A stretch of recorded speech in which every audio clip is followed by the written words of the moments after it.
우리가 교회를 다니는 이 성도로서 우리는 부름받았습니다. 그래서 우리는 교회를 섬기죠.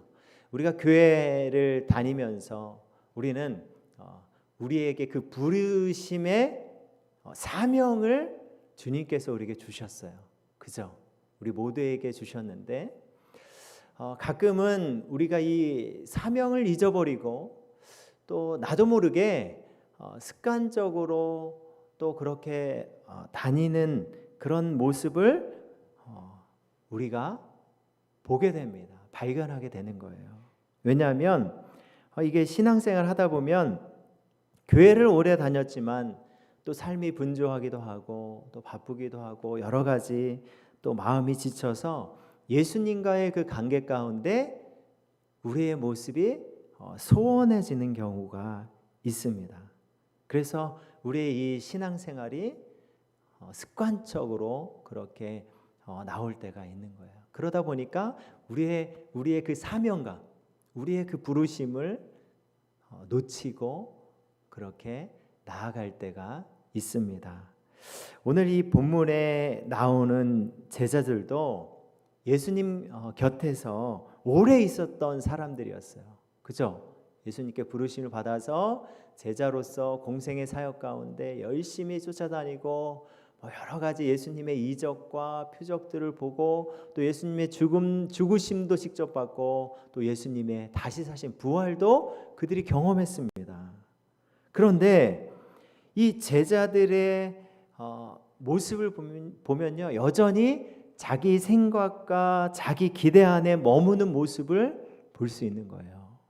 당시 제자들은 이 로마의 지배 가운데 있었어요. 이스라엘이라는 이 나라가 로마의 지배 가운데 있었어요. 그러다 보니까 그들이 관심 갖는 것은 이스라엘의 회복이었어요. 정치적 회복을 기대하고 있었습니다. 오늘 보면 6절 말씀 보시면요, 그들이 모였을 때 예수께 여쭈어 이르되 주께서 이스라엘 나라를 회복하심이 이때이니까 하니, 제자들이 묻는 거예요. 이제 예수님이 이제 막 떠나셔야 하는데 승천을 앞두고 있는데 그 마지막 때에 그들의 관심사는 뭐예요? 지금 이스라엘의 회복이에요. 여전히 그들의 관심은 자기 생각과 자기 기대 안에 머물고 있는 모습을 볼 수가 있습니다. 이런 제자들의 모습을 볼 때 여러분 어떤 마음이 드십니까? 이 제자들의 모습을 통해서 우리가 정말 위로도 되고 또 큰 어떤 이런 모습을 갖고 있음에도 불구하고 예수님이 그들을 책망하거나 너희들 어떻게 이럴 수 있느냐 그러지 않으세요. 예수님께서는요, 오히려 제자들을 품으십니다. 그리고 제자들에게 약속을 주십니다. 어떤 약속을 주십니까? 성령을 그들에게 주어서 정말 이 세상 가운데 너희들을 그냥 나의 관심, 그냥 저는 이렇게 살고 우리가 이렇게 잘 되는 거를 바라보는 그 관심사에서 예수님은 그들에게 내가 너희들을 증인으로 세우시겠다라고 약속을 주시는 거예요. 얼마나 그 주님의 위대한 그 큰 그림을 제자들에게 알려주십니다. 오늘 이 말씀은요, 우리들에게 왜 증인으로 살지 못하고 있습니까? 증인 되십시오. 이렇게 정죄하고 강압적으로 말씀하고 우리를 그렇게 억누르려고 주시는 말씀이 아니라, 이 말씀은 예수님께서 우리를 어떻게 세워 나가시겠다라고 그렇게 큰 그림을, 큰 약속을 주시는 주님의 우리를 세워 가시겠다라고 하는 약속이에요. 우리를 그렇게 초청하고 있는 말씀입니다.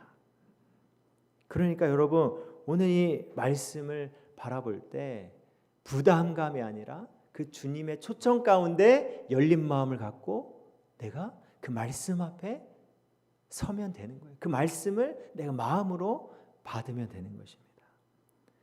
오늘 이 본문에 나오는 제자들의 모습은 여전히 두려워했고 주저했습니다. 여전히 흔들리고 있는 상황이에요. 이런 그들에게 예수님은요, 내가 너희를 참된 증인으로 세우시겠다라고 말씀하시는 거예요. 이 말은 내가 애써서, 내가 노력해서, 내가 훌륭한 증인이 되어야지, 그게 아니라 예수님이 우리를 증인 되게 하시겠다라는 거예요. 그렇다면 어떻게 주님께서 우리를 다시 깨우셔서 우리 모두를 주님의 참된 증인으로 세워가실까요? 오늘 본문 8절 말씀 보시면요, 이 말씀은 우리가 너무 잘 아는 말씀이죠. 교회에게 주시는 사명입니다. 근데 이 사명은요, 너희들 그렇게 돼야 된다라는 게 아니라 주님이 이렇게 세워 가시겠다라는 약속이에요. 우리 이 말씀을 함께 좀 읽어보도록 하겠습니다. 시작. 오직 성령이 너희에게 임하시면 너희가 권능을 받고 예루살렘과 온 유대와 사마리아와 땅끝까지 이르러 내 증인이 되리라 하시니라. 아멘. 주님께서 우리에게 증인으로 세우시겠다라고 약속하시는데 다른 길이 없어요. 그 첫 번째가 뭐냐면요, 오직 다른 길이 없다는 거예요. 오직 성령이 너희에게 임하시면. 지금 상황은 예수님이 이제 곧 떠나야 하는 그런 상황에서 제자들의 입장에서는 두려운 거죠. 여러 가지 걱정이 드는 거죠. 근심이 있는 상황입니다. 예수님께서 이런 제자들에게 내가 이제 떠나면 끝이다 이렇게 말씀하시는 게 아니에요. 내가 떠나도 성령이 너와 함께 하실 것이다 라고 그렇게 우리에게 약속을 주시는 거예요. 이것은 이미 예수님께서 십자가를 지시기 이전에 제자들에게 했던 약속이었어요. 요한복음 14장 16절과 17절 말씀 볼까요? 내가 아버지께 구하겠으니 그가 또 다른 보혜사를 너에게 주사 영원토록 너희와 함께 있게 하리니 그는 진리의 영이라. 세상은 능히 그를 받지 못하나니 이는 그를 보지도 못하고 알지도 못함이라. 그러나 너희는 그를 아나니 그는 너희와 함께 거하시며 또 너희 속에 계시겠음이라. 아멘. 성령을 우리에게 주시겠다라고 약속하셨어요. 보내주시겠다라고. 근데 이 성령이 어떤 분입니까? 여기 16절에 보면요, 보혜사를 너에게 주시겠다. 그 성령님을 보혜사라고 말씀하고 있어요. 이 보혜사라는 이 언어의 뜻은 헬라어로 이 파라클레토스라고 합니다. 이 의미는 뭐냐면요, 옆에서 함께 돕는 자, 옆에서 함께 돕는 자예요. 그래서 이 보호자라는 뜻을 갖고 있어요. 우리 곁에서 지키고 돌보는 분, 또 돕는 자, 우리가 어려울 때 실질적으로 도움을 주는 존재. 그리고 변호사라는 뜻도 있어요. 진리 안에서 우리를 변호하시고 대변하시는 역할이에요.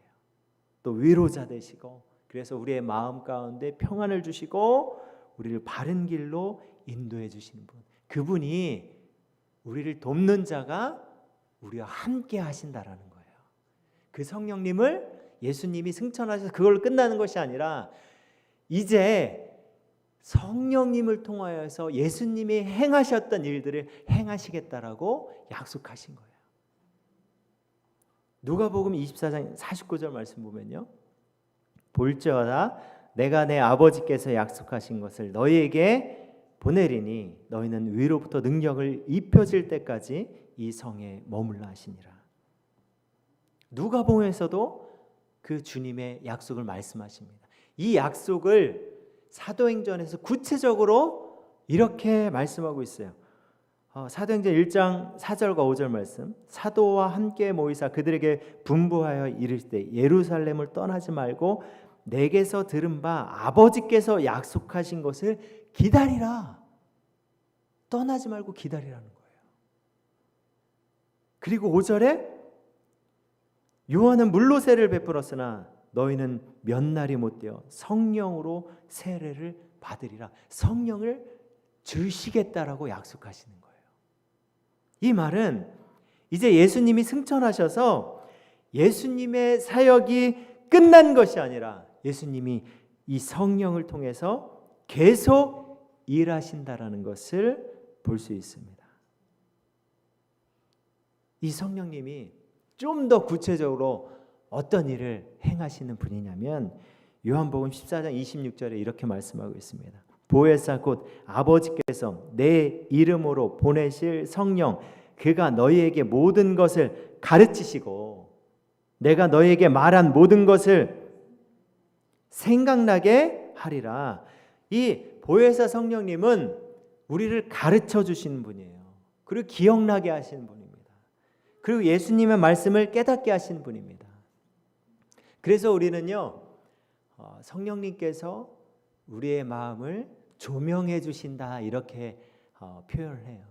우리가 알지 못했어요. 우리가 어둠 가운데 있었는데 그것을 성령님이 밝히 빛으로 비춰주시니까 그제서야 깨달을 수 있는 거예요.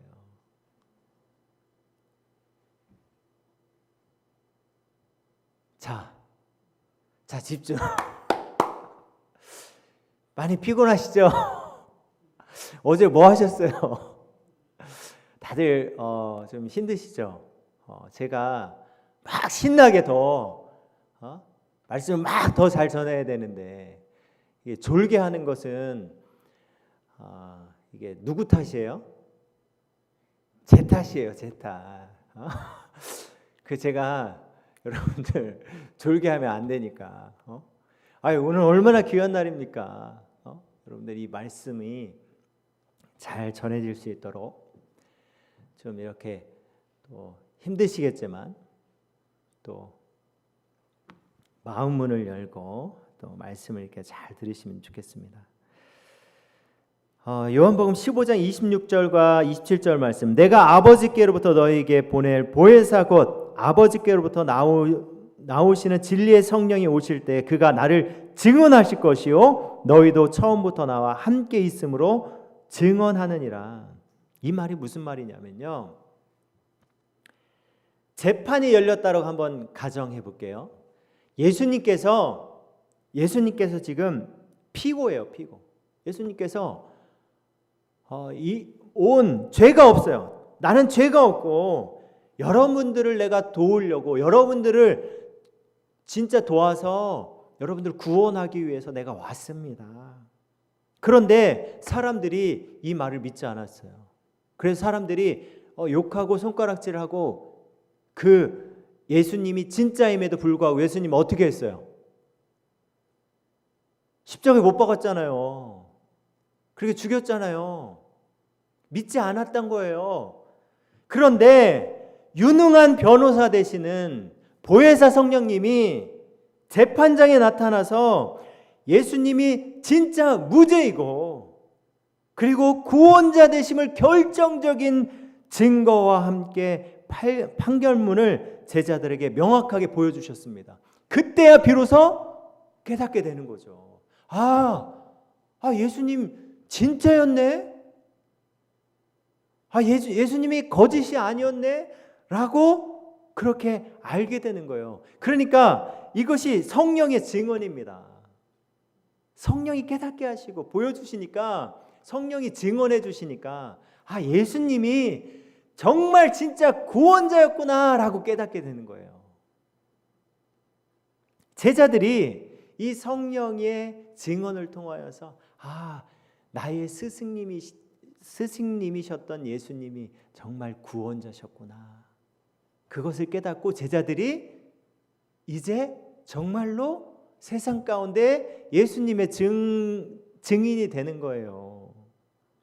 성령의 역사로 말미암아서 예수님이 구원자이심을 마음 깊이 깨닫고 확신하게 된 제자들이 세상 가운데 그 예수님의 증인으로 서게 된다라는 것입니다. 성령이 이렇게 역사하시는 거예요. 성령이 이런 일을 하시는 분이에요. 성령은요, 단순히 막연한 힘이 아닙니다. 성령님은 하나님이시고 예수 그리스도를 믿는 자 안에서 거하시며 우리를 도우시는 분이시고, 그리고 결정적으로 성령께서 예수님을 증언하게 하시고 제자들은 증인으로 참여하게 된다라는 거예요. 예수님께서 성령을 우리에게 약속하셨습니다. 그죠? 주시겠다고 약속하셨어요. 성령이 임하시면 어떻게 됩니까? 어떻게 돼요? 권능을 받는 거예요. 권능을. 성령께서 하나님을 아버지로 알게 하시고 예수님의 말씀을 생각나게 하시고 죄를 깨닫게 하시고 진리 가운데 걷도록 인도하십니다. 예수님을 증언하게 하시는 거예요. 우리는 내가 사명감을 끌어올려서 내가 증인이 되어야 한다라고 생각합니다. 근데 그게 아니에요. 그게 아니라 성령이 우리에게 임하시면 우리를 담대하게 하십니다.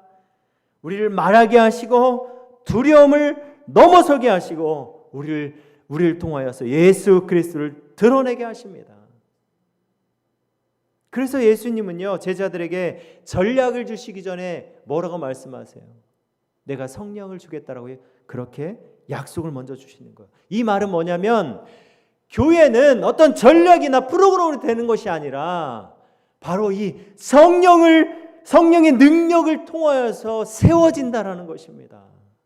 제가요, 엄청나게 이 말씀을 듣고 정말 많이 회개가 됐어요. 왜 우리 교회에 부흥이 나타나지 않을까? 왜 사람들이 변하지 않을까? 물론 변화가 있습니다. 변화가 있어요. 많이 이렇게 성숙해지고 성장하는 모습을 좀 봅니다. 왜 계속 전도하는 데 되지 않을까? 제가 이 말씀을 준비하면서요, 깨닫게 됐어요. 내가 스스로 판단했어요. 요즘에 전도 잘 안 돼. 요즘 사람들 마음이 굳어버려갖고 전도가 잘 안 돼. 되기가 어려워. 그게 현실이야. 내가 그렇게 생각하고 있어요. 그 말은 뭐냐면 하나님의 예수님께서 약속하신 그 약속을 붙잡는 게 아니라 내 스스로 판단하고 결정하고 다 그렇게 생각하고 있어요. 그러니까 어때요? 그 약속을 붙잡지 않으니까 기도하지 않는 거예요. 기도하지 않으니까 여러분, 우리의 모습이 계속 그 현실 가운데 어려워, 힘들어, 안 되네, 현실만 탓하는 저의 모습을, 우리의 모습을 바라보게 되었습니다. 그러나 주님은 우리에게 여전히 약속하고 계세요. 성령을 주시겠다라고. 이것은 교회에게 주신 약속이에요. 우리에게 주신 약속이에요. 우리가 그 성령을 정말 성령이 오시면 그 성령께서 교회를 세워 가시는 거예요. 근데 우리는 그것을 기대하지 않잖아요. 우리는 그것을 바라보지 않아요. 그냥 내 인생 잘 되고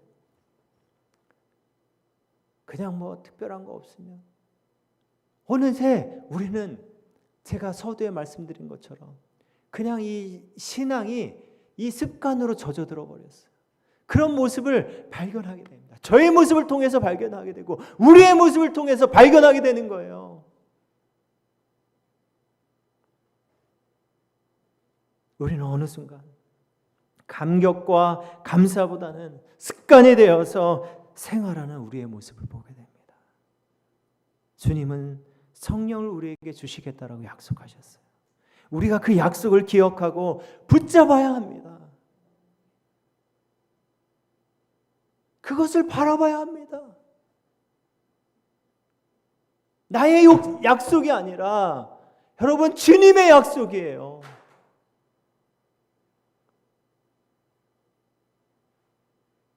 여러분, 성령이 임하고 권능을 받으면 어떤 일이 일어납니까? 어떤 일이 일어나요? 예루살렘과 온 유대와 사마리아와 땅 끝까지 이르러 내 증인이 되리라.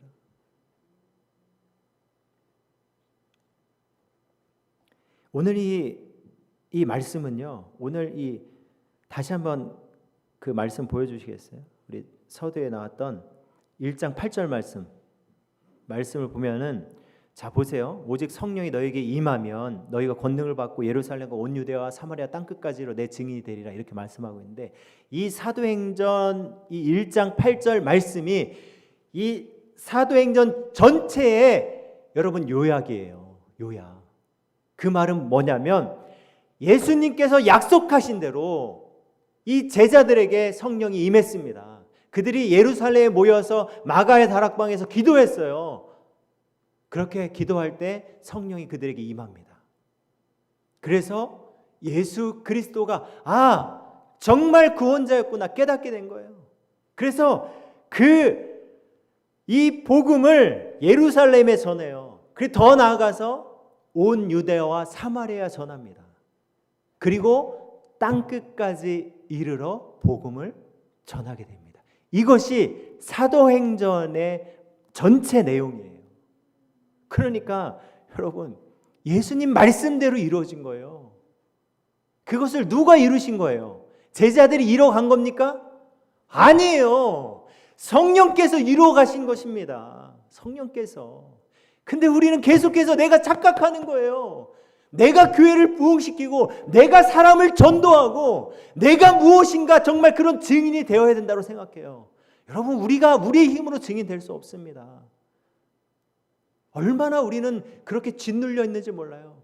나 증인 되어야 되는데, 계속 교회에서 증인 되라고 하는데, 그렇게 내 스스로 그 사명감을 끌어올리려고 쥐어짜는데, 여러분 그것이 됩니까? 그렇게 될 수 없는 거예요. 그것은 우리가 그 약속의 말씀을 붙잡고 주님이 우리에게 성령 주시겠다라고 하셨으니까 그 약속을 붙잡고 우리는 성령을 받아야 합니다.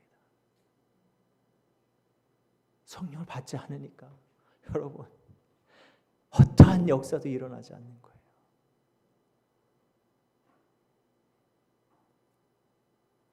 예수님께서 사도행전 1장 8절에 하신 이 약속의 말씀이 실제 이루어진 역사가 되었습니다.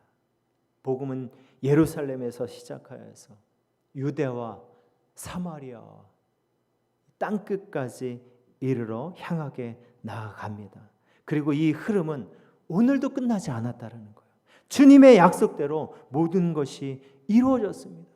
그러니까 여러분, 우리가 우리 자신을 바라보면서 그건 그 당시에 제자들이었으니까, 그리고 그들이었으니까 가능한 거야. 그게 아니라 그들도 당시엔 똑같았어요. 두려워했고 무서워했고 주저하고 있었습니다.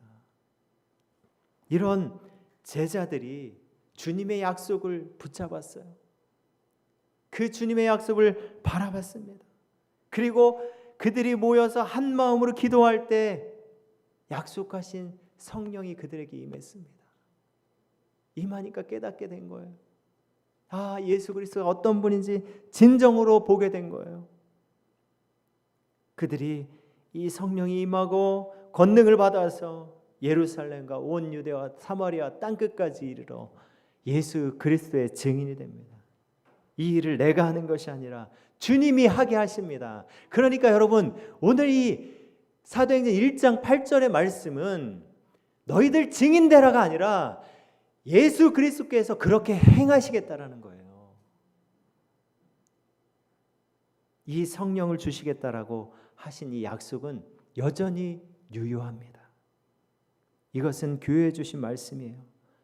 우리는 이 약속을 바라보면서 이 약속을 붙잡고 함께 기도할 때 성령의 권능을 받아서 정말 주님 앞에 그렇게 쓰임받아 주님의 증인으로 나아가는 우리 동산의 가족들 되시길 주님의 이름으로 축복합니다. 이제 말씀을 마무리하겠습니다. 좋죠? 말씀이 이제 마무리되니까 다 끝났다. 오늘 말씀이 좀 일찍 마무리가 되네요. 여러분, 예수님의 제자들 한번 생각해 보세요. 그들의 모습은요, 어찌 보면 지금 시대로 보면요, 우리보다, 참 이렇게 말하기 좀 그렇긴 한데, 우리보다 훨씬 못 배운 자들이었어요.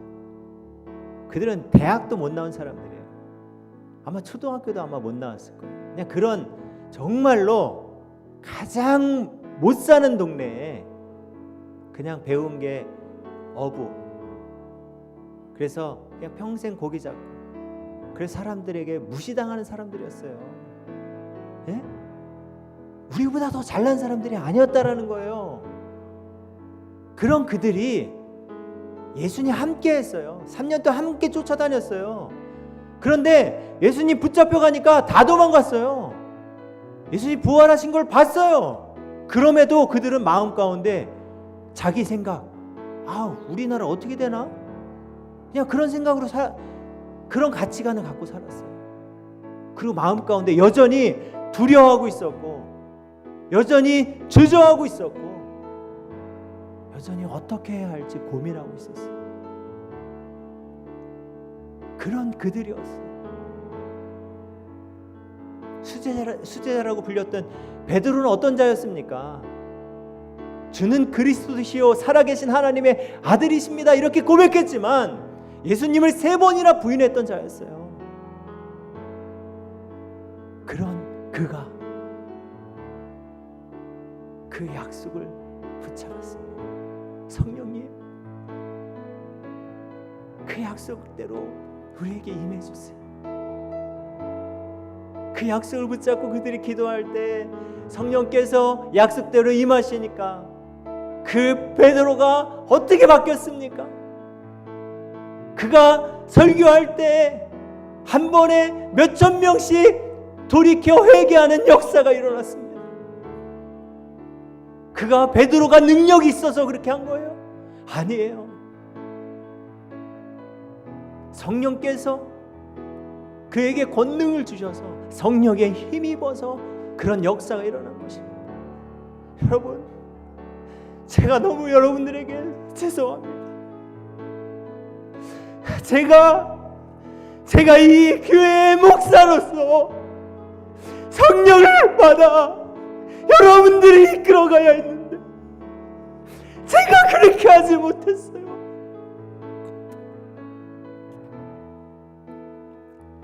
제가 그렇게 하지 못하니까 이 교회에 변화가 없는 거예요. 제가 잘못했습니다. 우리가 주님 앞에 잘못했습니다. 여러분, 우리는 무엇을 붙잡습니까? 우리가 붙잡는 것이 무엇입니까? 정말 우리는 주님의 약속을 믿습니까? 그 주님의 약속을 붙잡습니까? 우리는 세상을 바라보면서 단만합니다. 현실을 바라보면서 안 돼. 우리는 그 모습이 진짜 나의 모습이고 우리의 모습이에요. 주님, 잘못했습니다. 우리가 주님을 믿는다라고 말했지만 그 주님의 약속을 진짜로 붙잡지 않았습니다. 주님, 우리의 모습을 용서해 주세요. 주님, 우리를 붙잡아 주세요. 정말 성령 하나님이 아니면 하나님 아무것도 할 수 없습니다. 우리 사랑하는 성도 여러분, 그 주님의 약속을 붙잡고 정말 우리가 그 주님을 의지하며 나아가길 소원합니다. 여러분, 우리 힘으로 할 수 없어요. 여러분, 우리 교회가 정말 부흥되길 원하십니까? 우리가 주님의 약속을 믿지 않는데, 그 주님의 약속을 붙잡지 않는데, 그 주님의 약속을 붙잡고 기도하지 않는데 어떤 역사가 일어나겠습니까? 제가 잘못이었고 여러분, 우리가 잘못한 것입니다. 주님, 내가 주님의 약속 바라보겠습니다. 주님 의지하겠습니다. 그 주님 의지하며 나아가는 제가 되길 원합니다. 그 주님 앞에 여러분 정말 그 약속의 말씀 붙잡고 정말 그 성령을 기대하며, 그래서 그 성령의 그 권능을 받아 세상 가운데 주님의 증인으로 쓰임받는 우리 동산의 가족들 되시길 주님의 이름으로 축복합니다.